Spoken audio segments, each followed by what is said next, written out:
Karena legitimasi memberlakukan PSBB itu hanya mungkin kalau diterapkan darurat kesehatan masyarakat.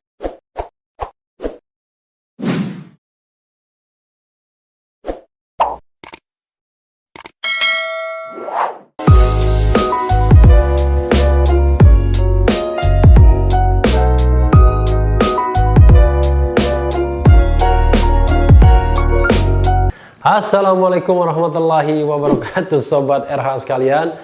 Jumpa lagi kita di channel yang keren ini, Keren Cadas. Kali ini saya mau bacot. Bacot itu bacain cuitan orang top ya. Dan ini orang yang jarang sekali punya kontroversi. Biasanya kalau berpendapat bikin adem ya. Tapi kali ini agak keras sedikit. Jadi pendapatnya terkait dengan rivalitas antara pemerintah daerah, dalam hal ini Pemda DKI, dan pemerintah pusat.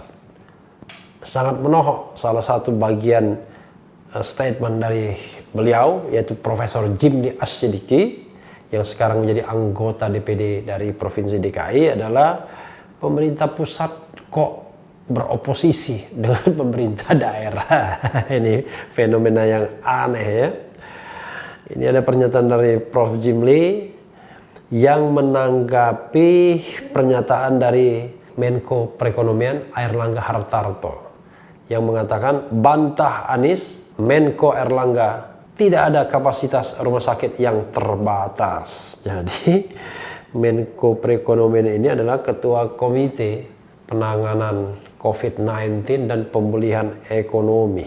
Dan kita tahu bahwa ketika ingin menerapkan PSBB, Anies Baswedan, Gubernur DKI, mengatakan bahwa tanggal 17 mungkin rumah sakit di DKI sudah tidak mampu lagi menampung pasien COVID-19. Tapi pemerintah pusat mengatakan, wah nggak benar itu. Pemerintah pusat masih mampu, masih punya kemampuan. Termasuk di DKI ya. Ini cuitan dari Prof. Jimli. Kenapa tidak adakan dulu konsultasi dan koordinasi sebelum buat keputusan dan pengumuman tentang PSBB dan sebagainya? Pemda dan Pempus, Pemda pemerintah daerah ya, dan Pempus pemerintah pusat, jangan terus-terusan berbeda dalam penanganan COVID-19. Bikin malu dan malah bahayakan keselamatan warga. Inisiatif bisa dari Pemda, Pempus, yang penting saling kontak, jangan main politik terus.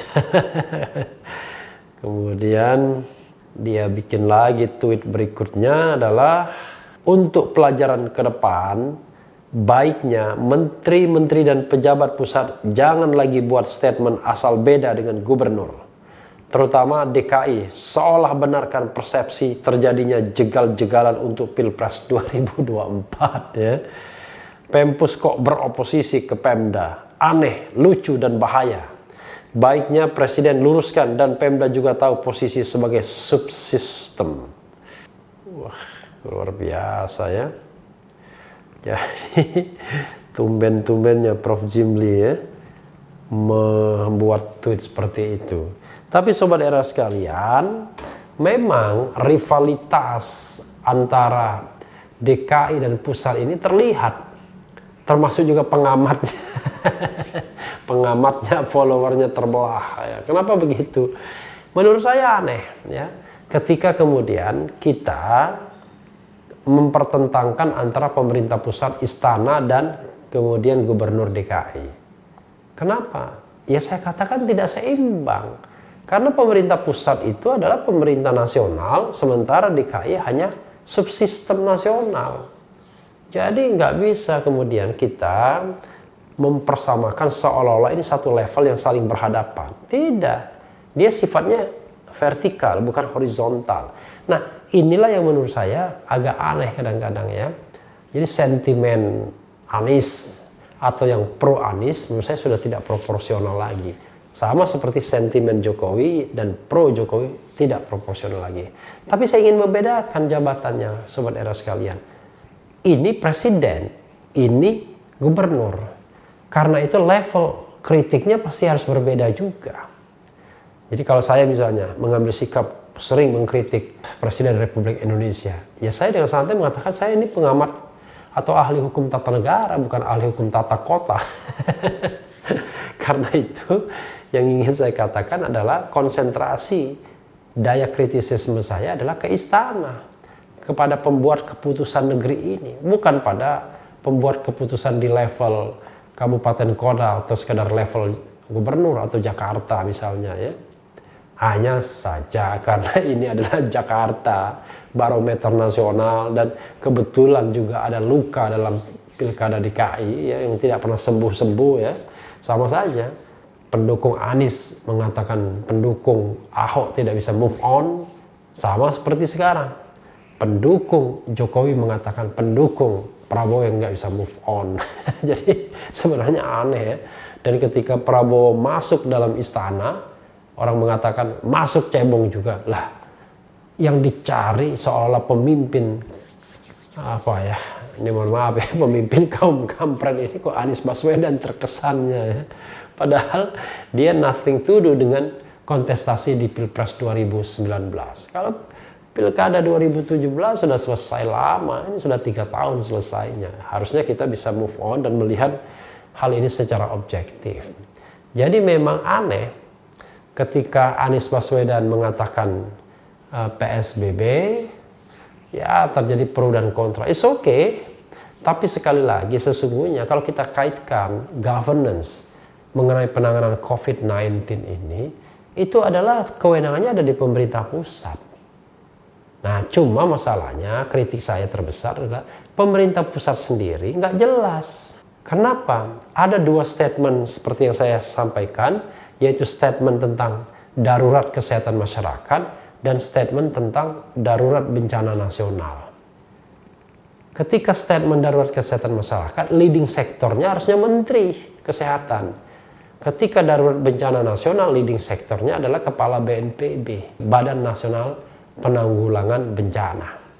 Tapi yang terjadi tidak demikian. Ini tidak menjadi leading sektor, tapi dibentuk sebelumnya adalah gugus tugas. Memang gugus tugas itu diketuai oleh Doni Monardo yang kebetulan kepala BNPB. Tapi jangan lupa, antara gugus tugas dan BNPB ya berbeda institusinya. Apalagi ada 2 statement kedaruratan ini. Orang juga bingung, sebenarnya siapa sih yang leading sektornya? Kemudian pemerintah Jokowi, ya, Presiden Jokowi membuat Perpres 82 2020 yang membentuk komite penanganan COVID-19 dan pemulihan ekonomi yang diketuai oleh Menko Perekonomian Airlangga Hartarto. Ya tambah runyam. Kenapa? Situasi daruratnya tidak dicabut, tapi kemudian dibuat tim baru yang hanya didasarkan pada peraturan presiden. Bayangkan, Perpres ini mengalahkan undang-undang. Jadi bernegaranya saja nggak benar, ya kan? Jadi kalau dia mau membuat tim baru, ya bubarkan dulu, nyatakan dulu bahwa kondisi sudah tidak darurat lagi. Tapi kan dilema. Kalau mengatakan bahwa tidak ada lagi darurat kesehatan masyarakat, tidak ada lagi darurat bencana nasional. Karena situasi darurat itulah yang melegitimasi beberapa pembatasan, yaitu PSBB misalnya, pembatasan sosial berskala besar. Itu karena adanya darurat kesehatan masyarakat. Kemudian adanya misalnya kalau pilihannya adalah lockdown misalnya, tapi lockdown tidak diambil, karantina ya. Itu juga karena adanya kondisi kesehatan masyarakat, kenyataan atau pernyataan daruratnya. Tanpa itu tidak bisa mengambil tindakan-tindakan yang dalam tanda kutip bisa melanggar hak asasi manusia, termasuk juga larangan mudik misalnya, atau menutup perbatasan dan lain sebagainya. Jadi di situ saja sebenarnya ada inkonsistensi. Cuma ya masalahnya adalah tidak ada orang yang ingin memperhatikan ini. Jadi kalau kita mau konsisten, ya harusnya serahkan kepada Kementerian Kesehatan untuk menjadi leading sektor dengan bantuan pihak-pihak lain. Di backup oleh para menteri di bidang lainnya, di backup oleh aparat misalnya. Lalu kalau perspektifnya darurat bencana nasional, ya serahkan di sini. Tapi ini saja udah bingung. Karena ada 2 kedaruratan yang sama-sama eksis. Kan tidak boleh memunculkan ketidakpastian hukum, memunculkan kebingungan hukum. Nah sekarang Sobat Era sekalian, ketika pemerintah DKI mau menerapkan PSBB, ya, pembatasan sosial berskala besar, Pertanyaannya, itu kewenangan siapa? Yes, absolutely. Itu adalah kewenangan pemerintah pusat. Menteri lah, atau Menteri Kesehatan dalam konteks ini, yang berwenang untuk menyatakan sebuah daerah itu diterapkan PSBB. Hanya masalahnya, ternyata yang namanya COVID-19 menyebar ke seluruh Indonesia, itu soalnya. Jadi tidak mungkin semuanya mengandalkan birokrasi Kementerian Kesehatan, lambat.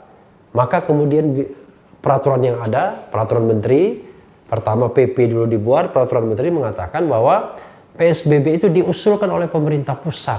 Lalu nanti akan dievaluasi oleh menteri, diizinkan atau tidak menerapkan PSBB. Nah, Anies Baswedan rupanya tidak berkonsultasi sepertinya, langsung main tetapkan saja. Cuma tidak bisa juga disalahkan 100%. Karena dia mau berkonsultasi kemana? Karena ada kekacauan regulasi di tingkat pusat. PSBB itu, the nature of PSBB, haruslah kepada Menteri Kesehatan yang harus leading sektornya. Tapi sekarang ada komite baru yang diketuai oleh Erlangga Hartarto.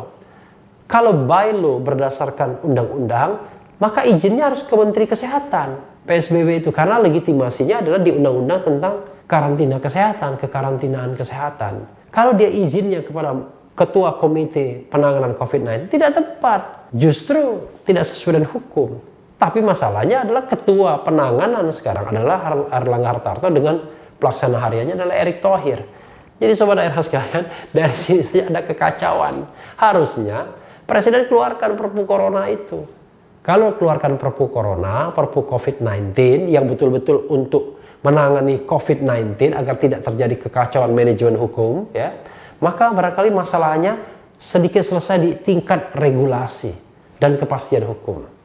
Tapi kan kita tahu yang dikeluarkan bukannya Perpu Corona, tapi Perpu tentang pemulihan ekonomi, di mana Corona hanya dijadikan alasan. Akibatnya ya begini, ada tumpang tindih. Gubernur Anies tidak bisa disalahkan karena pemerintah pusatnya sendiri tidak jelas governance-nya.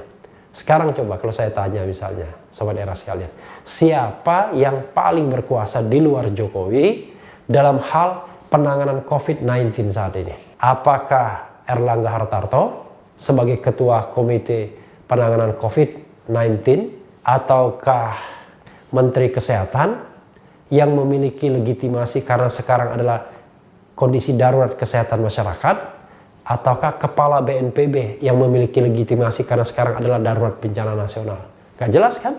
Orang akan mengatakan, iya Menko Perekonomian dong, karena Menko Perekonomian yang ditunjuk Presiden sekarang ini, dan dia Ketua Komite, sementara Menteri Kesehatan hanya, kalau tidak salah, bagian dari anggota. Lalu kemudian Doni Monardo malah dibawa lagi posisinya, dibawa Erick Thohir sebagai Satgas Satuan Tugas. Dari struktur komite, maka Erlangga yang tertinggi. Tetapi dari statement darurat kesehatan masyarakat, harusnya yang leading sektornya Menteri Kesehatan. Karena legitimasi memperlakukan PSBB itu hanya mungkin kalau diterapkan darurat kesehatan masyarakat berdasarkan Undang-Undang Nomor 6 Tahun 2018 yang dibentuk pada era pemerintahan Jokowi sendiri. Jadi, coba bagaimana ya? Wajar kalau Gubernur DKI bingung berkoordinasi kepada siapa. Kalau dia ambil kepada Menteri Kesehatan, nanti Ketua Komite bilang, lah kok tidak berkoordinasi kepada kami? Dan tidak heran, yang mengomentari itu adalah Erlangga Hartarto sebagai Ketua Komite, bukan Menteri Kesehatan. Karena dia merasa dialah yang sekarang leading sektor dalam penanganan COVID-19, di mana pelaksana hariannya adalah Menteri BUMN, di mana satuan tugasnya diketuai oleh Doni Monardo. Jadi Doni tidak lagi yang tertinggi dalam penanganan COVID-19, hanyalah pada hierarki yang bawah. Karena komite itu diketuai oleh Erlangga Hartarto, ada yang namanya pelaksana harian, ada 2 satuan tugas di bawah pelaksana harian. Jadi sobat daerah sekalian, ya, sebelum kita mengkritik si A, si B, si C dan lain sebagainya berdasarkan feeling kita suka dan tidak suka, kita letakkan dulu permasalahannya dari sisi tata kelola pemerintahnya seperti apa, good governance-nya seperti apa, governance-nya seperti apa. Bahkan saya bisa temukan Perpres yang dibuat Presiden Jokowi itu keliru sebenarnya. Karena komite yang diatur itu bukanlah komite yang menjadi payung, tapi hanya komite kebijakan. Padahal komite kebijakan hanyalah bagian dari komite yang besar itu. Komite yang besar terdiri dari komite kebijakan, kemudian satuan tugas penanganan COVID, dan satuan tugas pemulihan ekonomi. Jadi sobat era sekalian, banyak kekacauan dalam penanganan COVID ini, dan tidak bisa itu disalahkan kepada pemerintah subsistem yang hanya lokal tertentu, hanya DKI tertentu. Kalau kita mau mengkritik, ya harus pimpinan tertingginya yang mengambil alih semuanya. Karena COVID-19 bukan masalah Pemda DKI saja, Provinsi DKI saja, tapi masalah Republik Indonesia yang presidennya adalah Presiden Joko Widodo. Karena itu, Presiden Jokowi lah yang harus lebih banyak bertanggung jawab, berinisiatif terhadap semua problem COVID-19 ini. Sementara gubernur, bupati, wali kota itu adalah subsistem dalam penanganan COVID-19. Dan mereka tidak langsung di bawah presiden, tapi mereka sebenarnya birokrasinya di bawah Menteri Kesehatan kalau perspektifnya adalah darurat kesehatan, dan di bawah kepala BNPB kalau perspektifnya adalah darurat bencana nasional. Sebagai kepala daerah, mereka bertanggung jawab kepada daerahnya, tapi struktur komando terhadap penanganan COVID ini harus mengikuti undang-undang kesehatan atau undang-undang kekarantinaan kesehatan dan undang-undang tentang bencana nasional. Jadi sobat era sekalian, ketimbang kita saling salah menyalahkan, maka sebenarnya pemerintah pusat dan pemerintah daerah harus duduk bersama untuk menemukan masalah ini.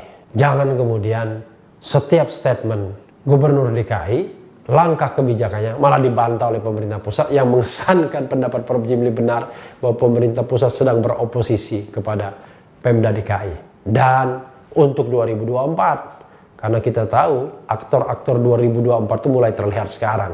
Anies Baswedan aktor 2024, Erick Thohir menjadi ketua harian yang membawa satuan gugus tugas COVID-19 dan pemulihan ekonomi juga sosok 2024. Erlangga Hartarto juga berkeinginan menjadi sosok 2024 ya.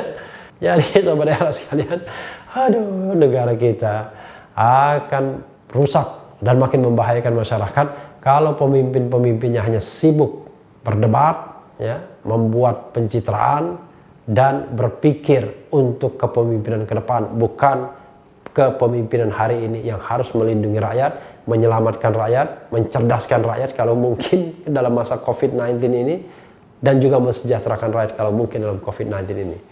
Ya sobat era sekalian, yang penting tetap di channel ini, karena di channel ini Anda akan dirayu, ditipu, dibaperin, dicecar, diuber pula di jalur khusus. Karena channel ini adalah channel yang mengancam, memeras, dan membenci.